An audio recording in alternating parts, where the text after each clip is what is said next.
Extraordinary stories on Sky Documentaries. Powered by Jaguar.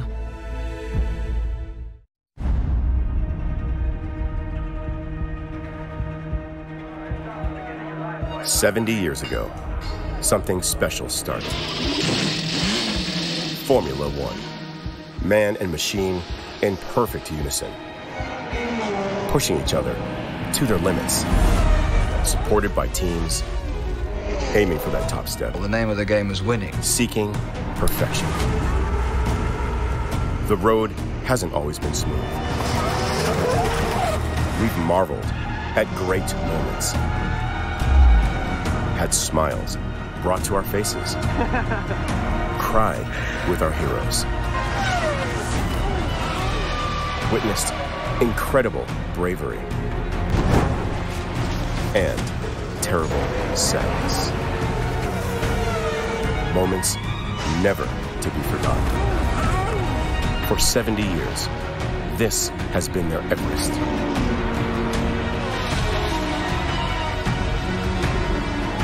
This is what makes them special.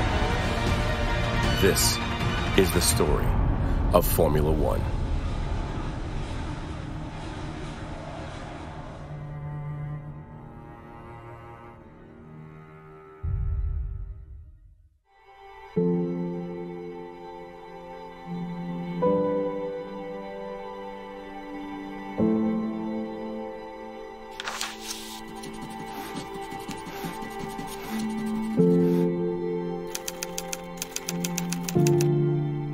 From Italy, we have the Alfa team, almost certain winners, indisputable post-war champions of motor racing, and in the hands of some of Europe's finest drivers, they have swept home to victory after victory.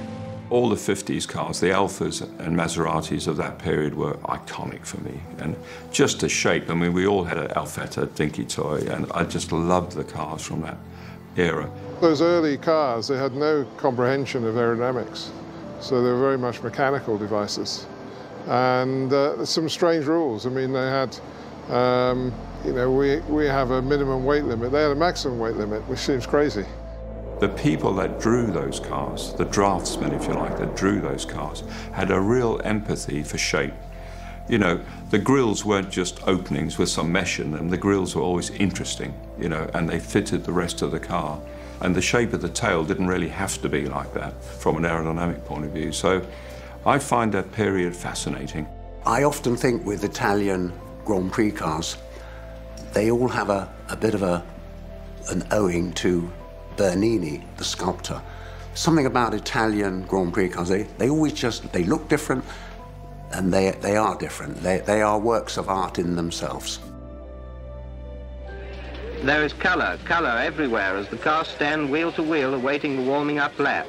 The red of Italy, blue of France, yellow of Belgium, green of Britain, yes, they all blend beneath the fluttering flags of competing nations to give an air of pageantry unequalled in any sport.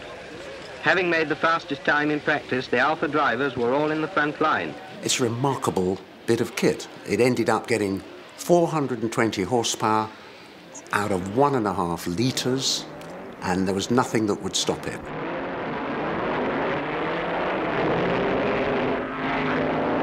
Watch the drivers' techniques and observe the obviously superior road holding and acceleration of the Alfa cars as they four-wheel drift round this corner.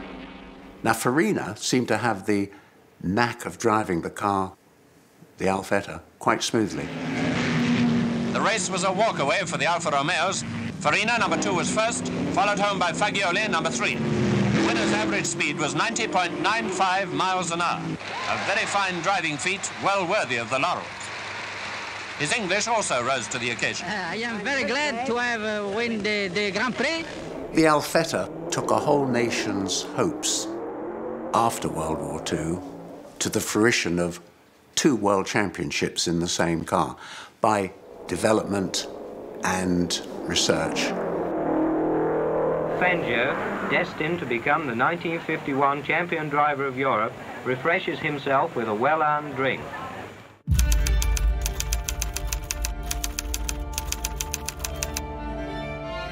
Because there were no challengers to the Alfetta as a 159, they decided for 1952 that the championship, World Championship, will be run for Formula 2 cars. The car was Ferrari 500, i.e. 500cc per cylinder, 4-cylinder engine, 2 litres, Formula 2 car. And Ferrari was really in his element there because that little 4-cylinder engine of his was completely bulletproof. And he had Alberto Ascari, the late Antonio Ascari's son, and the man just flew brilliantly in his Ferrari 500. In fact, I think he won 9 Grand Prix on the trot. And to Alberto Ascari, a further Grand Prix victory. A victory which was to confirm him champion of the world a second time. My inspiration was definitely Alberto Ascari, speaking even to you know, the last couple of years, you know, as late as a few years ago, even to Sterling, always saying, going back, and he knows, you know, that how, you know, how important they've been, you know, to my formative years. It was a duel all the way between Ferraris and Maseratis, but Alberto Ascari, number 5, the 34-year-old Italian and world champion driver, took the lead and held it in a Ferrari. A terrific performance by a great driver. There is a magical thing about Ferrari. Ask any amateur racer in the world if they'd like to go and race a Ferrari somewhere, and the answer is immediately yes. There's something about Ferrari. It's probably the best brand name in the world, must be in the top 3, surely.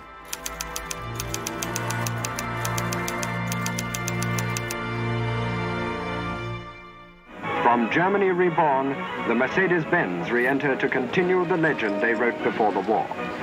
I think the beauty of Mercedes is that they only get into all this motor racing when they feel that they've got a product that can win. They don't go there to come second or third if they can help it. They like winning. And that is really the only way you can think about motor racing.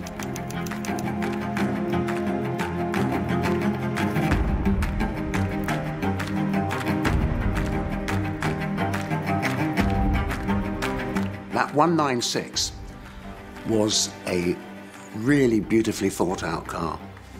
Straight 8-cylinder engine, which makes the most beautiful noise, canted over to keep it nice and low on the whole profile of the car. Mercedes had always been a force to be reckoned with in whatever they did.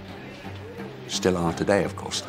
They chose Juan Manuel Fangio to be their #1 driver, and the youngster, Sterling.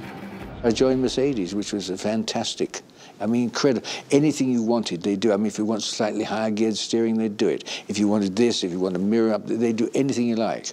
Entry. The RAC Grand Prix in the hands of the British Automobile Racing Club. There are 6 British cars in the entry. But as this is a World Championship event, the Germans are here as well. So who is for the lead? Moss distinctly hesitated to let Fangio past, but the Argentine would have none of it, and Sterling won his first Grand Prix, his own Grand Prix, the ambition of a brilliant lifetime. Sterling knew from the outset he was never going to have a better teacher, a better professor than Fangio, and he was just going to learn so much from him, not least just by simply following him. They did have a lot of 1-2s in '55. Over 300 miles of superlative driving behind them, the Mercedes pair press on to victory.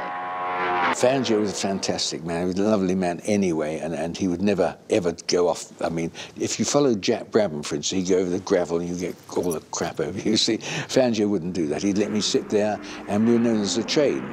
And Neubauer came up to me one day, he said, you know, I don't like this idea. He said, what happens if Fangio goes off? I said, well, Fangio does not go off. At Monza 2, Fangio wins, and with it, his second World Championship title.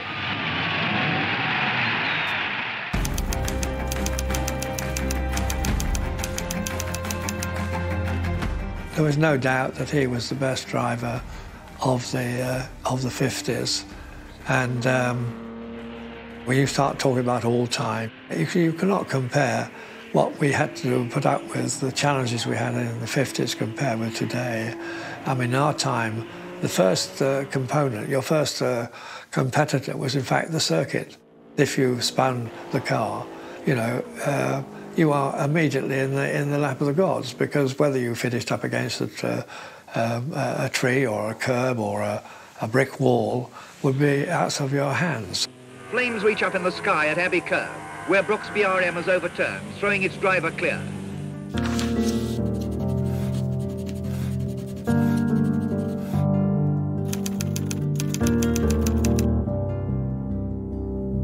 Fangio went into the lead to finish magnificently at an average of 98.65. Well, the Lancia D50 was a very brave program that Lancia instigated. It's a V8 2.5-litre engine, and the Ferrari version of that car, the D50A, was a very well-sorted car. I've raced one of those. It's a beauty. It's a really, really lovely machine, and I raced it at Goodwood 2 or 3 times. In 1956, Fangio demonstrates his mastery of a young man's sport. There seemed to be no way to stop Fangio winning motor races, but out in Cuba, not even being kidnapped and held until too late to race disturbed the calm serenity of Fangio, now champion driver of the world for the 4th time. People talk about the Lotus 49 was the first car to use the stress engine, blah, blah, blah. But as we know, it wasn't, because the D50 Lancia got there first. And for me, that's the clever car. I drove the early one, which just has 2 exhaust pipes coming out of 4 cylinders each side. But the later car, the Ferrari version, those 4 pipes went into 2 pipes with megaphones. I had to put in 2 earplugs and push them until they met in the middle to try and do something about it. It's a great joy to drive those cars today in more or less the same setup that they had when they were new. I sat in that Lancia D50A and I thought, wow, this is exactly how Fangio had it. The engine and the gearbox had come out of Ferrari's junkyard down at Maranello. They found about 5 engines and I think 6 or 7 gearboxes. And they were going to be sold to the scrap man. This was the most extraordinary thing of all. Scrap man was coming that afternoon to take them all away. In my opinion, if Lancia had had the financial resource that Mercedes had in 1954, nobody would have seen where that thing went. It would have been gone. Fangio in 2nd place is guaranteed the World Championship for the 4th time. But this was Moss's finest hour in a season's magnificent motor race. Well, I've been racing quite a bit, and what I wanted to do was to find an English car, and there hadn't been an English car at all. Nobody thought, or a lot of people didn't think it was even possible, that there was such an Italian stranglehold on Formula One success. And of course you had Mercedes-Benz in there as well. That these people simply couldn't be beaten by a British car. Tony van der Velde was a very aggressive guy, and his one abiding ambition, as he would put it, was to beat those bloody red cars.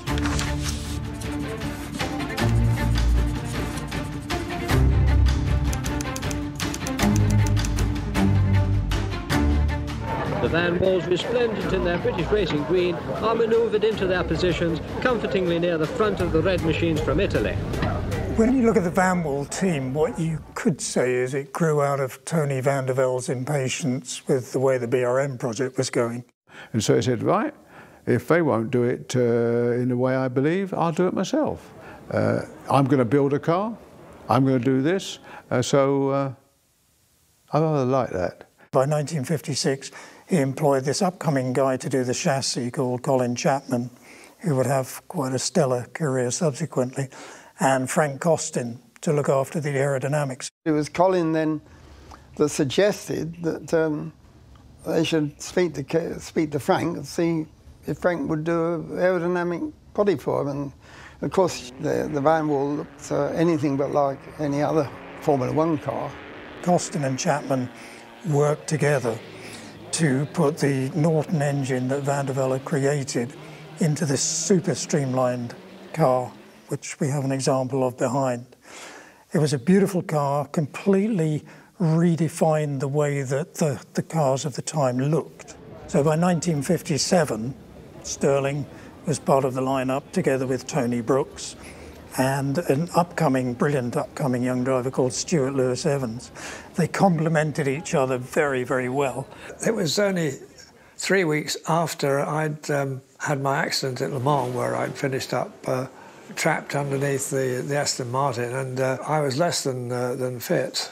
And it was clear that I wouldn't have the stamina to maintain a high enough speed to actually win the race. So I agreed before the race that if anything happened to Stirling's car or Stewart's car, that I would bring mine in and they would take it over. Moss makes a hurried stop at his pits, confirming our worst fears.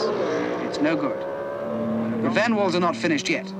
And as Tony Brooks goes past, the signal is out for him to come in and hand over to Stirling. And he came in, we changed over, and I think it was pretty painful actually for him. Brooks can't leap out. Tired and sore, he has to be helped gingerly from the cockpit. Then in a flash, Moss is off. No longer leading, but in 9th place, with a long, hard road of over 60 laps ahead of him. Increasing his speed lap by lap, he moves up through the field. I took over the car and managed to win, so it was a wonderful thing for our team and for Tony and myself. And Stirling takes it to herald the first all-British triumph in a Grand Épreuve since Seagrave in 1924. Van der Velde proved that with the right technology, and that was the key thing, the right technology, the right engine, the right drivers, the right tyres, not only could British cars be competitive, but finally they proved they could be reliable and quick enough to win races. So it was a major breakthrough. Well, there's a lot of wishful thinking about, and quite a few people who should know better are saying, 1, 2, 3, Van Wall, old man, that's what it'll be. By 1958, again with the same 3 drivers, they were perfectly poised to challenge for the World Championship. And in 1958 as well, very important, that was the first year in which there was a World Championship for constructors. Moss, number 1, produced all his verve and sparkling skill, breaking the lap record and driving the outstanding British Van Wall to a handsome 1st place. The Van Wall won the title, therefore one can't knock it because overall it was great. But it was really a difficult car to drive, it had a very difficult gearbox. It was stable, but it didn't have the ease of driving. It wasn't a friendly car. You know, going quickly in those cars would be, was a very stirring experience anyway, because of the whole sensation of the car. I mean, the engines were not that smooth, and the suspension was not that smooth. So you had the whole situation of noise adds to your sensation of speed. It was a wonderful experience. Of course, we were absolutely delighted that we were able to win the championship. Stirling and I won 3 Grand Prix each, which sort of fairly evened out the contribution that we'd each made to the success of the team. Brooks is in command, and Mr. Van der Velde is with him all the way. And of course, what was most important was that Tony Van der Velde was very pleased because he'd spent a fortune on motor racing, producing so many Van Walls before he came up with the one which was good enough in '58 to win the Grand Prix. If you look at the Van Wall legacy, that legacy is to have broken the stranglehold that the Italians and the Germans had on Formula One, and to prove that the British not only could field competitive cars that raced honourably, but that actually were successful and won that title fair and square. Congratulations to Tony Van der Velde, whose enthusiasm and money has made this victory possible after so many heartbreaks and near misses which would have deterred lesser men.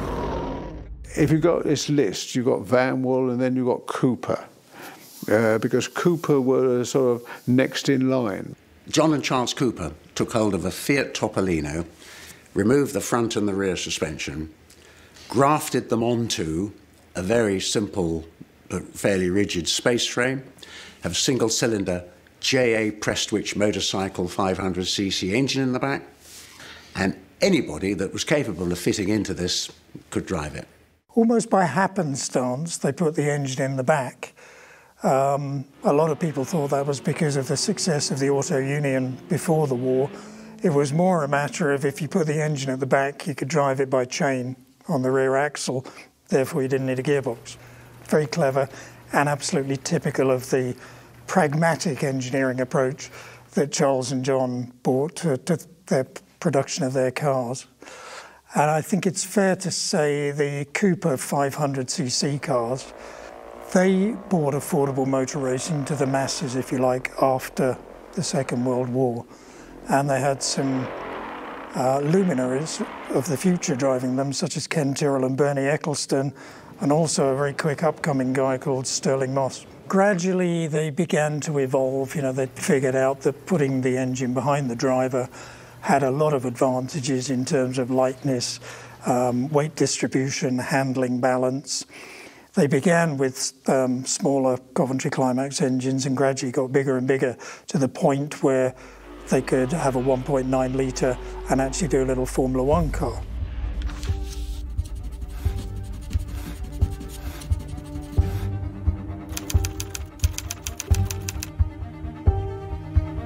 And then, the most extraordinary thing, 1958, it's a Cooper Type 43. He's entered by Rob Walker into the Argentine Grand Prix. Rob Walker was my patron, and it meant he supplied the car and everything else, and I supplied the talent to drive it. And so it was a wonderful team. And he wins the Argentine Grand Prix in a rear-engine car. And everybody kind of looked at everybody else and thought, maybe there's more to this rear-engine thing that we see. I went to see the Cooper Car Company when I got to England, and luckily I went very well with John Cooper, and finished up driving for him and working for him, and it was a great era. Number 3 was the winner, the Cooper driven by Jack Brabham. A mighty good omen for British cars this season. It was really in 1959 with Jack Brabham where they really began to strike it. Jack won that year's title, so they won both the World Championship for drivers, first time for an Australian, and the World Championship for constructors, the second year in a row that a British constructor had won. He was there at the very kind of beginning, in a sense, of when they started to move towards being real competitors in Formula One. And, you know, Dad was in the workshop, he would build the car. Well, our big problem in those days, of course, when we first started, there was no gearboxes for rear-engine cars. So we had to make our own. They did a jolly good sort of blacksmith's job and built this car. And it really, it was very, very easy to drive. It really was. I mean, with no vices. You could go along and drive a Cooper and you'd have the back hanging out, which is the last thing you'd be doing with a Lotus. So they did a very good job. What they did was to show the world that the rear-engine car was the way to go, and they killed the front-engine Formula One car. That was pretty much a dead duck from 1960 onwards. There's a signature for some lucky autograph hunter who gets a world champion for his collection. I like the idea myself, and I certainly helped a lot with the development of it. And it just become a success story, and the fact that everybody's got a rear-engine car now, it must have been the right idea. It's amazing to see that a small outfit, and they really were. I mean, there was Ginger Devlin, I mean, about 3 mechanics down there, John and Charles, you know, could build a car that was actually going to get the World Championship. Very crucially, they carried on what Tony Vandervelde had started, British engineering talent that we take for granted almost today in so many areas of Formula One. That is where it really was consolidated by Charles and John Cooper. Another name that Britain may be proud of, and the man who made it so, John Cooper. From 500cc racing for fun to the Formula One World Championship, the Cooper team has always embodied the finest spirit of British racing. The variety of cars was enormous. You know, type of cars, and particularly engines. Engines were a very strong aspect back then, and all sorts of configurations. And so, yeah, they were pretty brave guys as well that drove them. We had enormous pleasure. We had enormous upsets. We had bad times and good times. It was a pretty good life, I can tell you. I can't think of any other life that would compare, actually.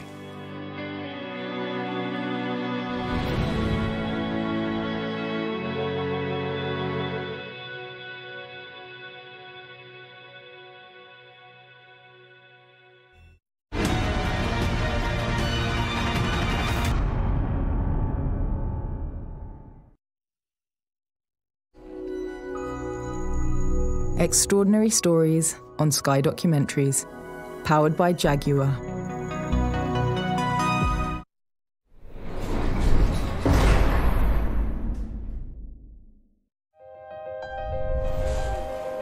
For Rolex and motorsport, and away we go! It began in 1935. Bluebird is burning up Daytona again. Championing the legendary races from Le Mans to Melbourne and the drivers who test the limits. Continuing to move motorsport ahead.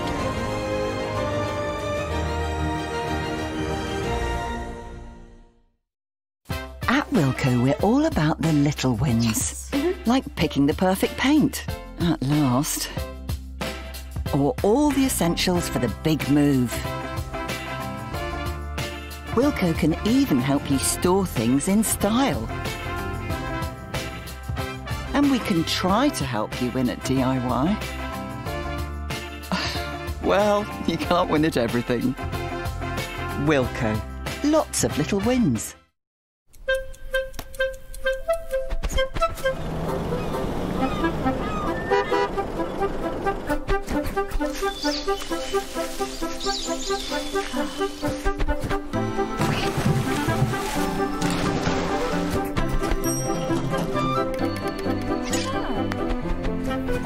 Imagine the places we'll go. Together. Expedia.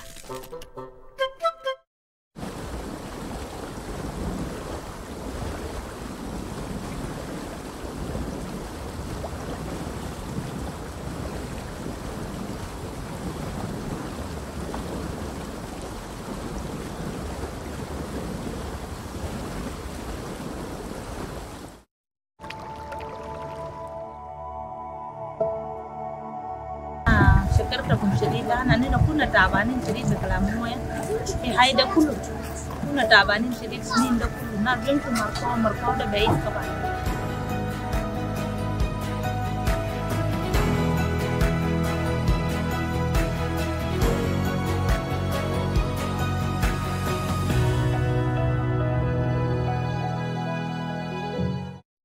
British beef topside, prepared by our butchers fresh in store. Half price at £6 per kilo.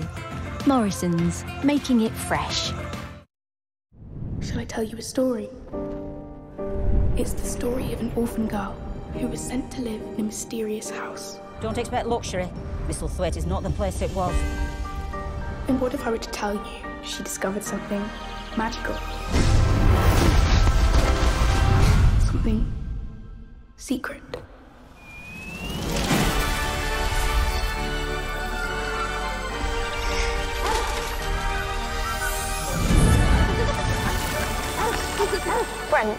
Brent. Follow me! I knew you were hiding something. This garden, it's capable of extraordinary things. Now will you believe in the magic?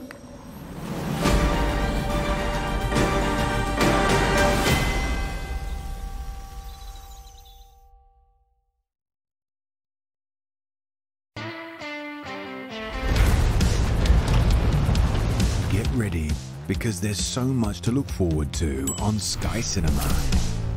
Who wants to have some real fun? Me.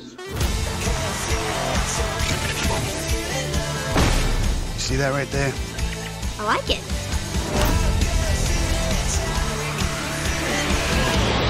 With all this and more, there's so much to look forward to with Sky Cinema. Tonight you're who I really want to be. All you have to do is connect. Everyone's happy here. This place is so perfect. Why is it upside down?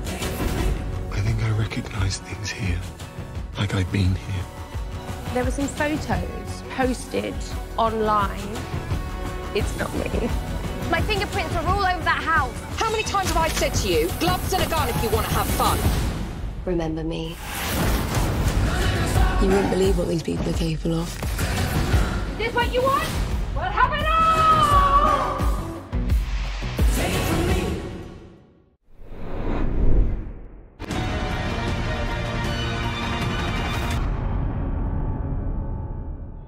In the 50s, it was all about engine and driver. Tyres, everybody had the same sort of tyres. They had very crude suspension, brakes that were awful, and the chassis were so crude. Then you go into the 60s, and suddenly the chassis was everything in the 60s. Absolutely, chassis and driver. And in the 70s, aero arrives. Suddenly, aerodynamics becomes important. So it varies, you know, and it's still varying, and it's almost a decade. You can actually see the emphasis change.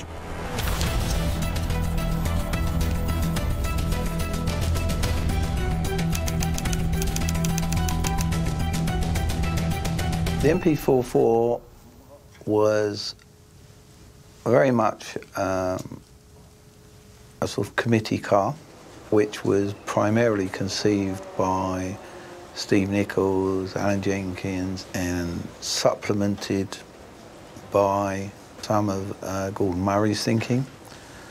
But I don't think anyone could claim to be the exclusive designer of that car. The drivers, they'd think, it's my car, you know, I drive it. And Ron would think, it's my car, I own it, you know, and the designers think, it's my car, I designed it. And the mechanics think, it's my car, I screwed it together, you know.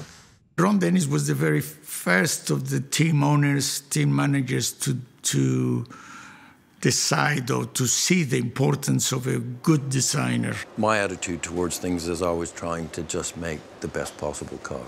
Use the brain power available, use the rules, use all your resources and components to just make the best possible car.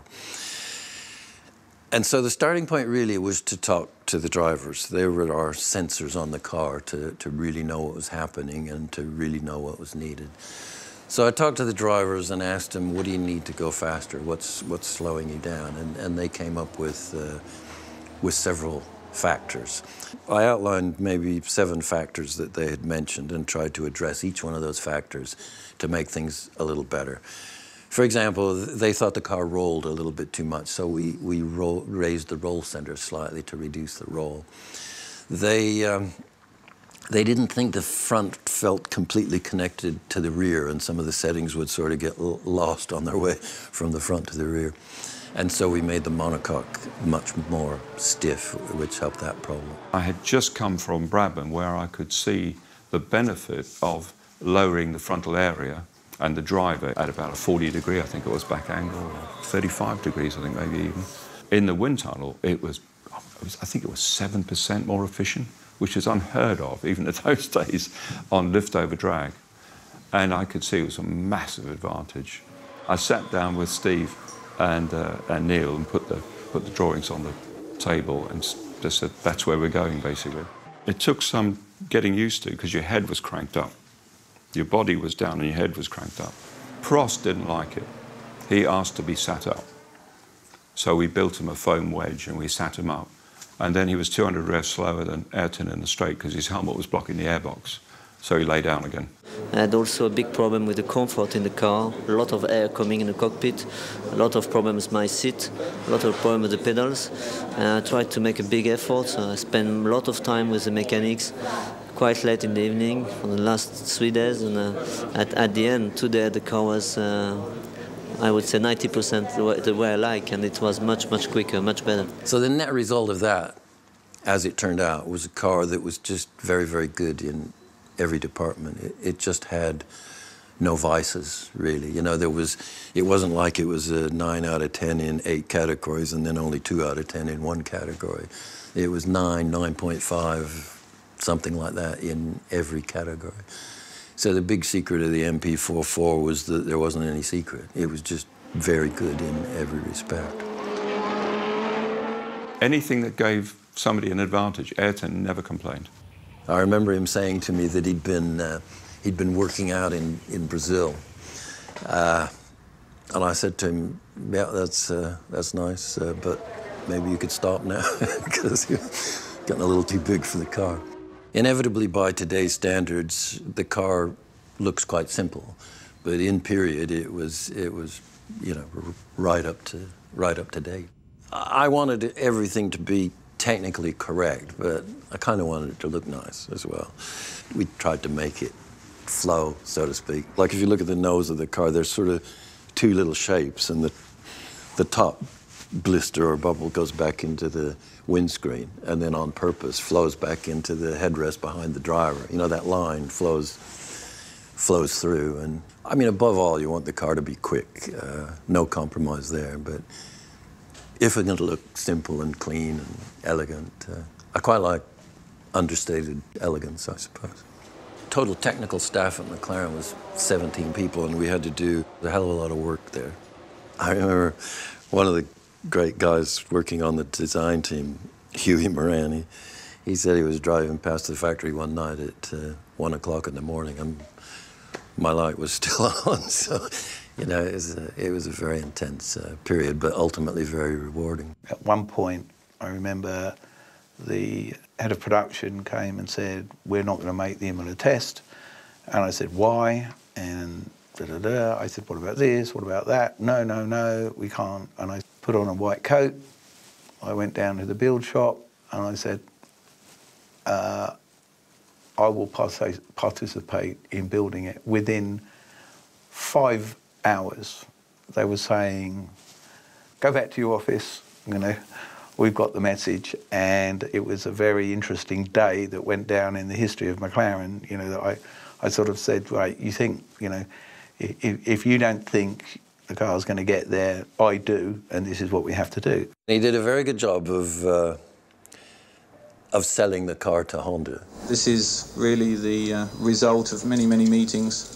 Obviously, a more intense set of meetings over the last few months, and we're very, very happy to be in this partnership because we feel that their views and their strategy is very consistent with our own, which is to go to every race with the intention of winning it. The team went into a different dimension, and especially with Honda and with Ayrton, it was a different attitude of inside the team. I think it's great potential in there with the new combination, especially. The team has great achievements in the past and has everything even to be better in the future. Therefore, I feel very confident about. Honda are very strong today. I think they're going to be strong not only next year, but all the years that they remain in Formula One. And obviously, we're going to have to do a very good job for them with the car, as we hope they'll do with the engine for us. I remember arriving late at night in the hotel in Imola, and there was some high-level official from Honda there, and he said to me in the lobby, "So tomorrow we find out about your wonder car." And I thought, what's Ron gonna, what's he been selling here? You know, so he'd been giving them a big sales pitch, I guess, to get Honda and to get Senna on board. Of course, we arrived late, and all of the teams pretty much, and certainly Ferrari, had been testing 2 days. And therefore, there's set a lap time. Inevitably, I was nervous. The car had been done by a limited number of people in a limited amount of time, starting really in August when we signed the contract with Honda. And now it was ready to run early in 1988. Prost drove the car first. And on his first flying lap, he was half a second off the fastest time that Ferrari had set over the 2 days. On the second flying lap, he'd equalled it. I said, that's a winning car. That's a winning car, for sure. I knew Imola very well. I knew how it was, no problem. I was very happy. In the afternoon, we put Senna in the car. He went faster still, did his first run, 5 laps or so, came in, and he just sat there in the car, stunned, really. Didn't say anything for maybe 30 seconds, seemed like 5 minutes. And then he said, "This car is gonna be blankety-blank quick." By the end of the test, we were, I don't know, 1.5 seconds quicker than anybody else. Prost was saying to her, "Look, we got to keep a lid on this. You know, we don't want to let everybody know how good the car is." But the cat was out of the bag, so to speak. It was fantastic, really. I mean, you've got the legendary Senna in this car, and he reckons it's brilliant. You've got Prost saying, we're going to win the World Championship with this car. It was just the most amazing thing.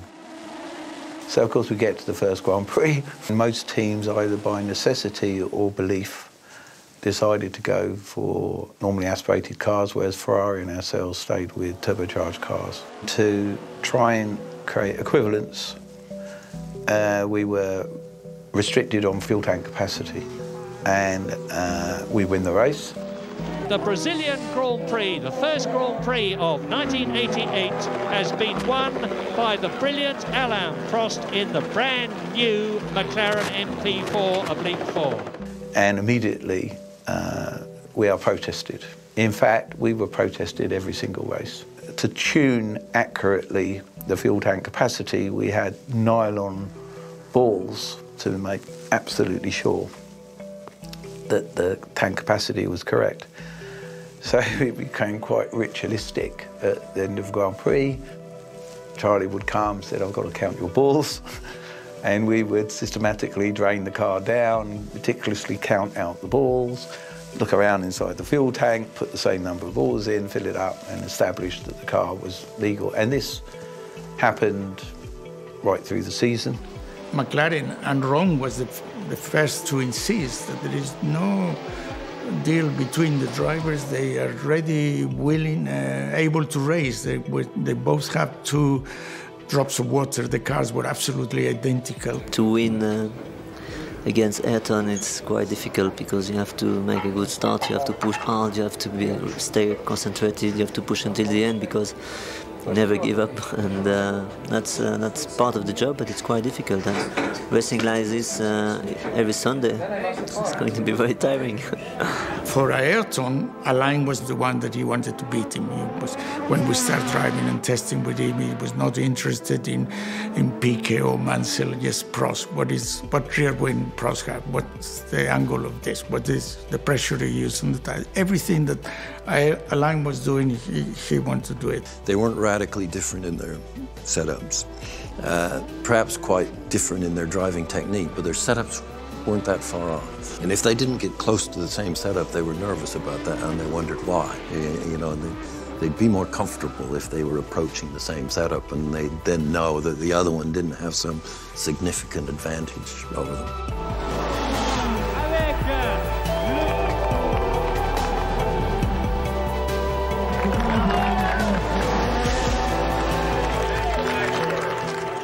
It's been good for both of us this year, and the car has been good.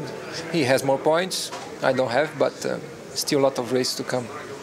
I think it doesn't need to learn anything, especially on being quick in qualifying. As long as we are in front, we don't really bother about the others. And so the people went to see a race, knew that McLaren was going to win, but they didn't know who was going to win, and they were going to be able to watch the best 2 drivers of the world battling each other on the equally identical cars. When we got to Monza, 2 things happened. Alain Prost sadly retiring from the Italian Grand Prix. Spin! Senna! Ayrton Senna spins! What a fantastic situation! And that's all over for Ayrton Senna. His impatience, he could not wait. You know, he gets behind somebody like with Schlesser. He was just about to double him. Schlesser, when you saw him in the mirror, he kind of made a mistake. He braked too late, he got in the chicane, he spun, and he went out and collected Senna on the back. He couldn't pass him there. He should have waited in the straight, he passed it again.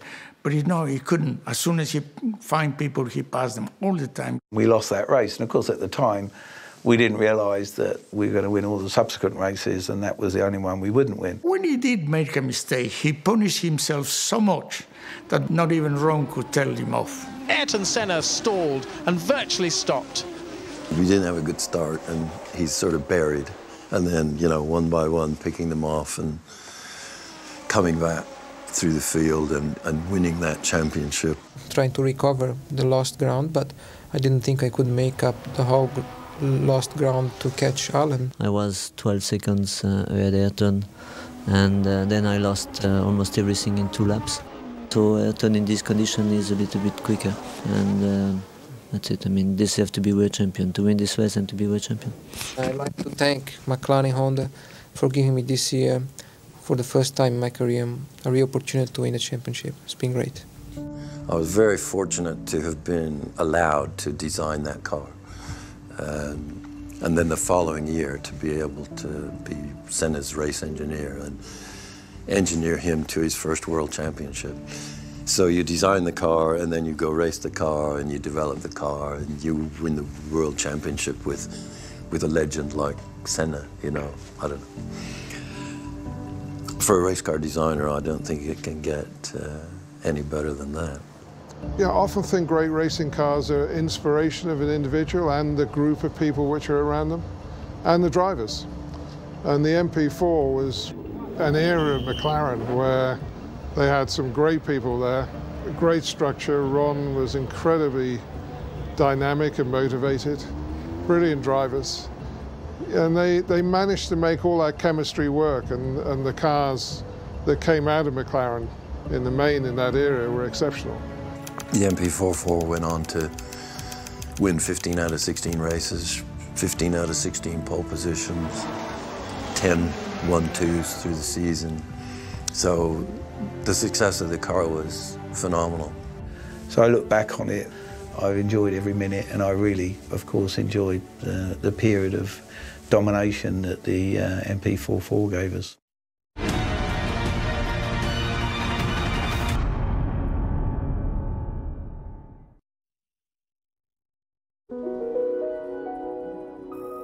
Extraordinary Stories on Sky Documentaries, powered by Jaguar.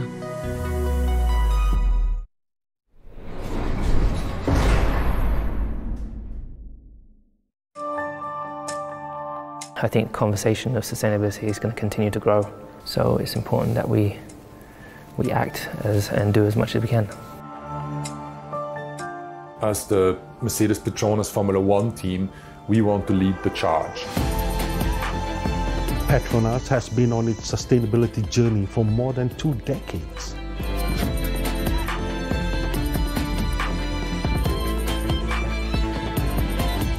It's great to see Petronas so heavily involved in setting up projects in which they can have real impact to the environment. Our business transformation plan is to shift our operation from grey to blue production with carbon capture and ultimately to green production with zero carbon. We see motorsports as a platform to demonstrate our concept and ideas. We want to make petrochemicals, we want to make refining products, we want to make base oil solutions which have sustainable options. We will continue to integrate sustainable development to drive us even further in our aspiration to become a progressive energy and solutions partner, enriching lives for a sustainable future.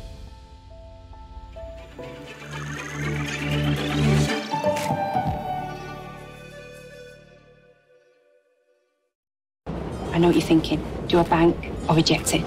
Bank it. I know what I'm going to do. I'm going to. Would you like to enjoy an online casino experience? Discover Big Banker with premium graphics and exclusive game features. Play with passion at Coral Casino. Get up to half price on many sofas at DFS. And for a limited time, enjoy extra savings on selected ranges, like the Art Recliner, now just £579. Available with 4 years interest-free credit with nothing to pay for a year. But hurry, extra savings on these sofas end Monday. DFS.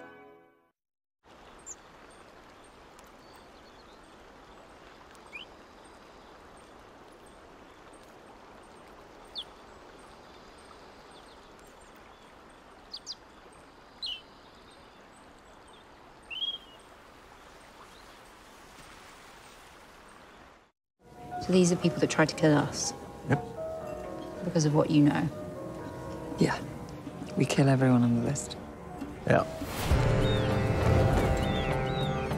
Do you really think they come back? I know, Jack. This is unfinished business. This is about absolution. It's about righting a wrong so great that they will kill to right it. Oi! You used to be fun. I'm still fun. What do you do for work? I'm working with my parents. Family business. You could say that. Remember what your mum said? Act normal. That's why I love her.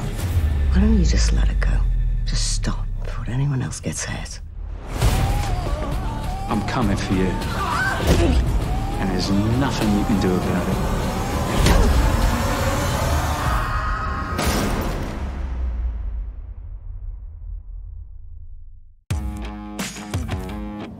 Back on top, the pride of the Premier League. Oh, what a goal! This is unbelievable! I think I recognize things here, like I've been here. It's the most lethal Terminator ever created. If we don't win this one, it's all over. Sierra, I'm going to help you change the future. Bolder, brighter, better TV with Ultra HD. All in one place. Easy. Sky Q. In a year like no other, photographer Rankin asks, what did your 2020 look like? Actually looks good. A brand new series. Screen. Showcasing emotive images. Anyone can take a great photo. Captured and sent in by you, using your 2020 vision.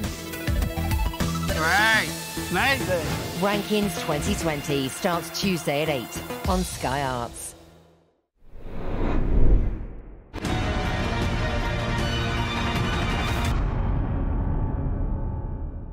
It was quite clear that we were not going to be serious competitors to Alain Prost, Ayrton Senna with a Honda engine in the McLaren, and we deliberately decided to focus on technology.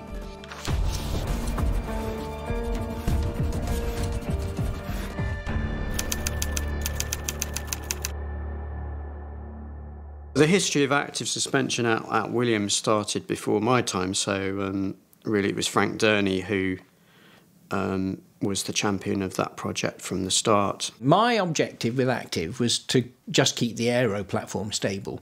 People thought if the bottom was flat, there wouldn't be any ground effect.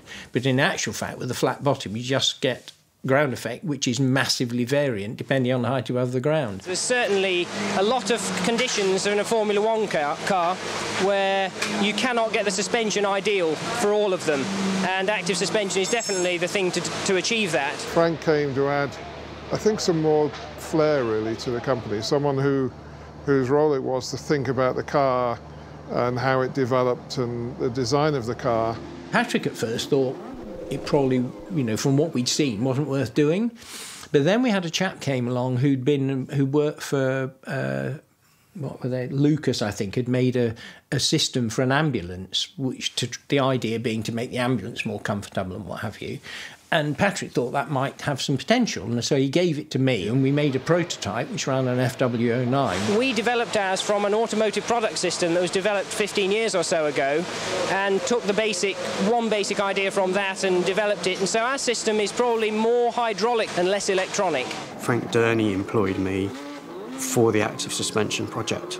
They realised they needed more effort, more expertise. They actually raced a system for one race towards the end of '87, I think, Monza. We did about 4,500 kilometers, from the beginning of the project to now, and I think I've done most of these kilometers, and now everything's going all right. The car had blistered tyres, the whole bit. He was not going to be giving up. He was going to win that race. And Nigel had not wanted to run the Active because he wasn't at all impressed with the idea of Active. But once we'd won a race with it, he wanted one. We then did our best for this system we raced in 1988. It really wasn't in the shape it should have been. We really should have taken a year or two before committing to race. We built it on the FW12 and had all sorts of problems. It was still good, but we couldn't get it working. And I think at Silverstone, Patrick was so frustrated with the whole thing, he just said, right, that's it. So in our office, that was quite a gloomy day, even though, in all honesty, we realised that it was the right thing and that actually we needed that space to come back with a much better prepared system.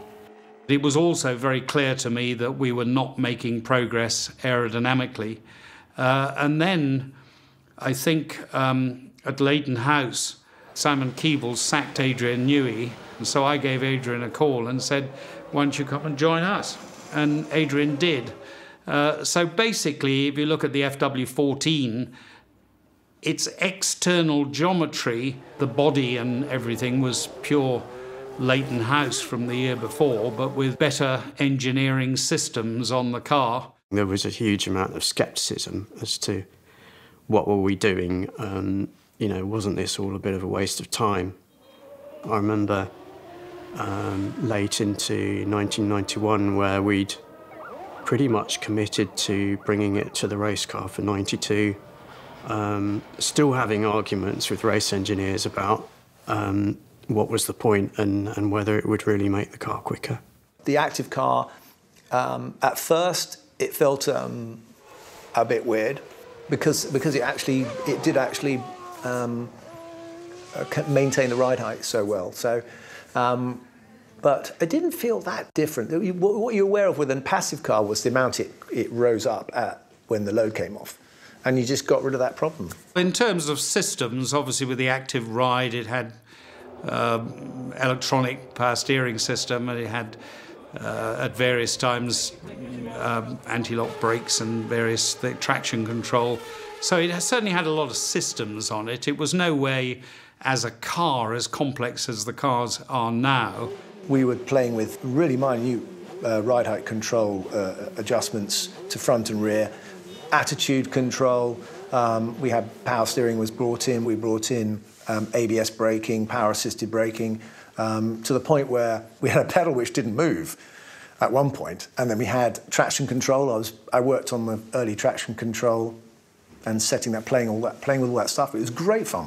You've got Adrian Newey tiptoeing down the corridors and Patrick Head, and you think, and Paddy Lowe, and from my position where my office was, I'd often see them all getting together and I'd think, you know, these three guys, I mean, this is going to be a pretty good year for sure. The greatest moment that I recall was a test at Paul Ricard in December 91, where we had the active car and we also brought along the first version of traction control. And at that particular test, we really did start doing some stunning lap times in an absolute sense. I think then we felt, wow, you know, it's all about reliability now. It's just about making this car finish. We needed to win the championship in 92 because we could have done in 91, but didn't. Ayrton and I, you know, we had a most incredible race at the end of 91 at Australia when we had the typhoon. And there was cars all down the straight and people having accidents every lap. They red flagged it and abandoned the race. But I actually hit the wall at about 165 on the left-hand side, and it stunned me, and I pulled the car over to the right and just sat there, and it was bucketing down. And I was thinking, that hurt a bit too much. It still hurts a bit too much. I went straight into hospital to have all my foot x-rayed and everything else. And because it was broken, the last two toes were fractured and splintered. Some of the bones were splintered. And they were going to take me straight down to the OR to have it operated on. And I said, look, hang on a minute. I can taste and I can smell and touch a world championship. I'm not going to put myself, you know, on the left field now for 4 months and not have an opportunity going into 92. In terms of hopes, they're always dampened by the attitude of Frank Williams, whose attitude always is never be overconfident, assume the opposition's going to be bigger and worse than you ever imagined. Unusually, McLaren, who were the team to beat, they hadn't been to any of the shared team tests. Testing in those days was a fully freestyle process.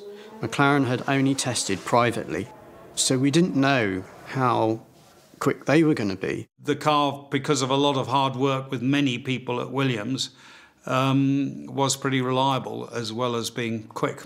Williams employed the specialists that were needed. They didn't wing it with what they had. They put a team together that were really incredibly methodical. I mean, Patrick was a very methodical engineer. Everything had to be done properly.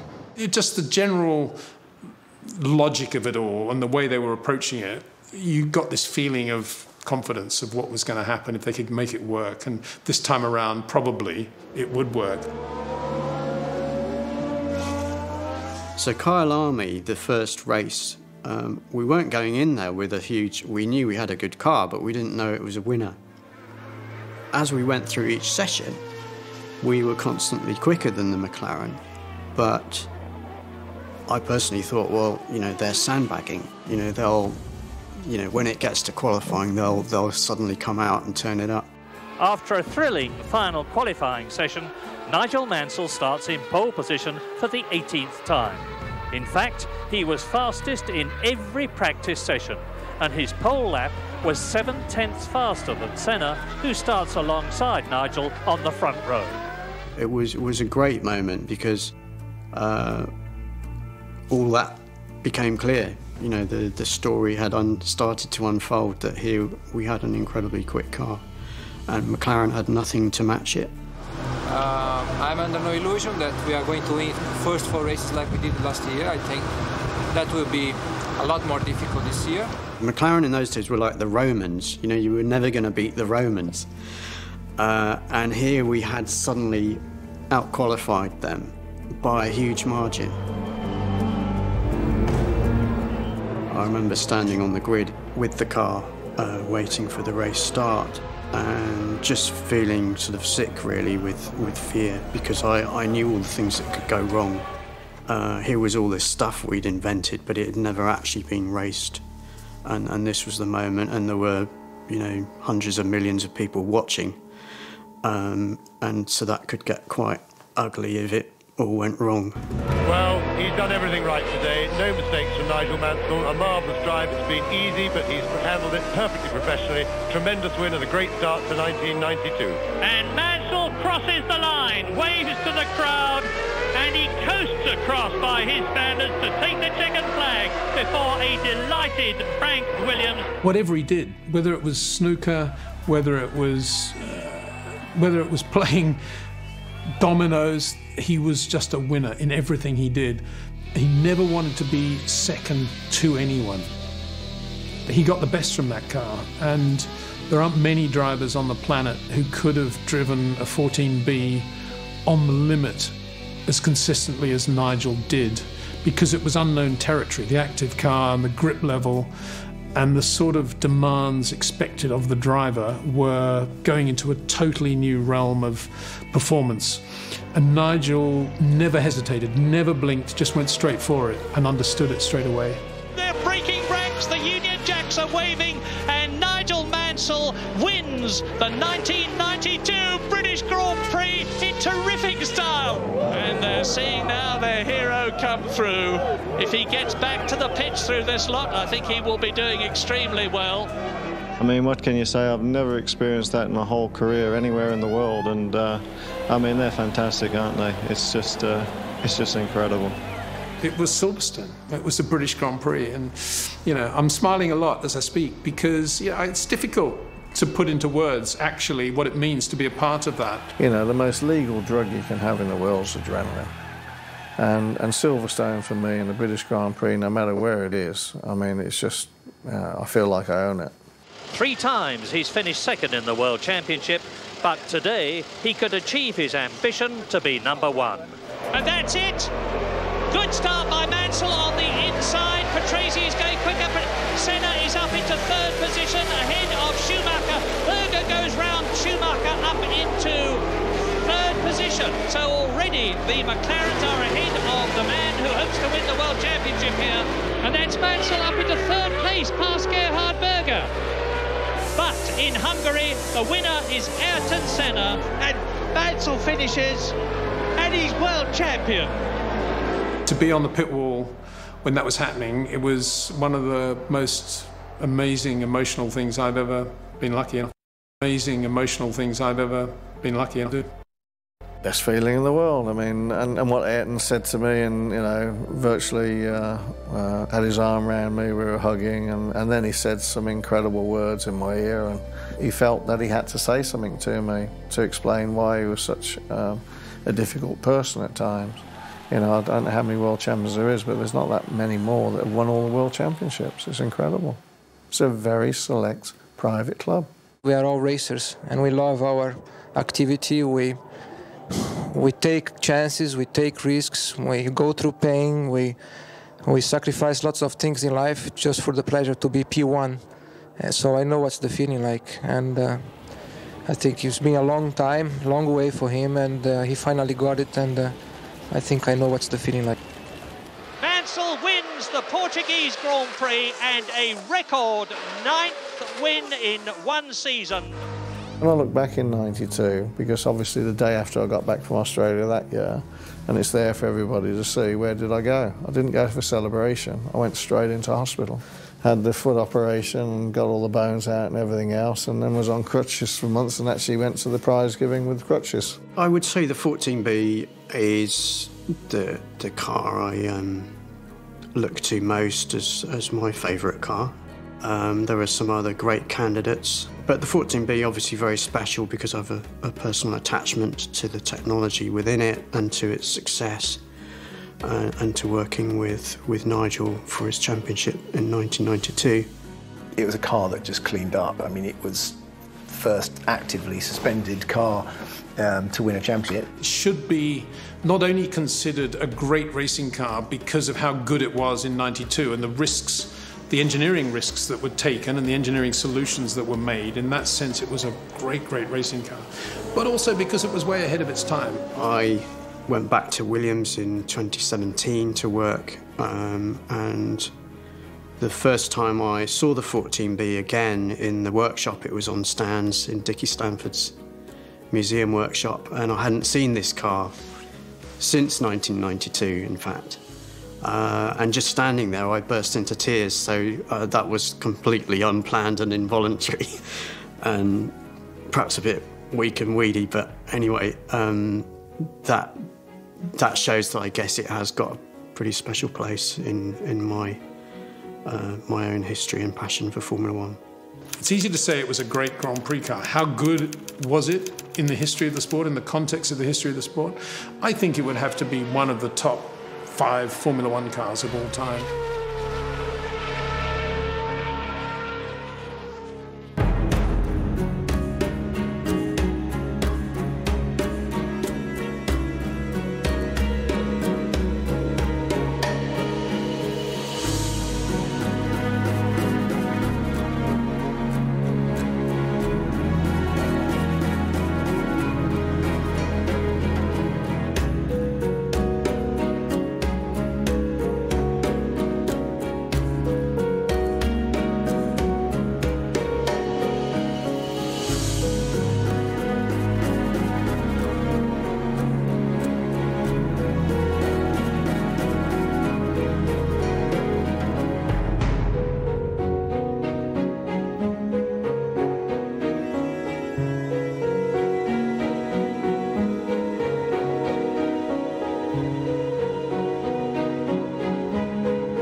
Extraordinary Stories on Sky Documentaries, powered by Jaguar.